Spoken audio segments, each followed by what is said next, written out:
તો હંધાય સુરત વાળાને મારા રામ રામ. તમને તો ખબર જ છે લાલો સુરતમાં રહે છે ને ભાડે એવું કહે છે. તો આજે મને શું ભળાય છે? હાલો મારી હારે તમને કહું તો આજે મને ભળાય છે આ સુરત સ્માર્ટ સિટીમાં કરોડો રૂપિયાના ખર્ચે બનેલા આ રોડ રસ્તાઓ. તો આ છે 48 નંબરના હાઈવે ને જોડતો સુરત બારડોલી હાઈવે. આ રોડના જેવા નામ છે ને એવા જ ગુણ છે. તમે જો 1 કિલોમીટર હાલો તો 12 નાના અને 12 મોટા ખાડા આવે છે. અમારે મથુરદાસ કાકાનો ચમન હમણાં ફેશન વાળું પેન્ટ લાવ્યો હતો. ઈ જોઈને એમ થતું હતું કે આ થીગડામાં પેન્ટ છે કે પેન્ટમાં થીગડા, ઈ કઈ નક્કી નહોતું થતું. એવું જ કામકાજ હાલા સુરતના રોડ રસ્તાનું છે.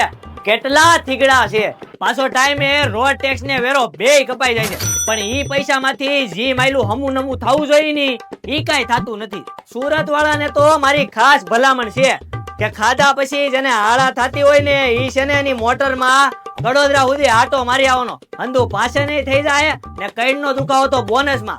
આ તો હું તમારા આટું કહું છું. બાકી તમને તો ખબર જ છે લાલો સુરતમાં રહે છે ને બારે એવું કહે છે. તો હવે હું આ રોડ બનાવું ત્યાં સુધી તમે ફોલો કરતા રહ્યો.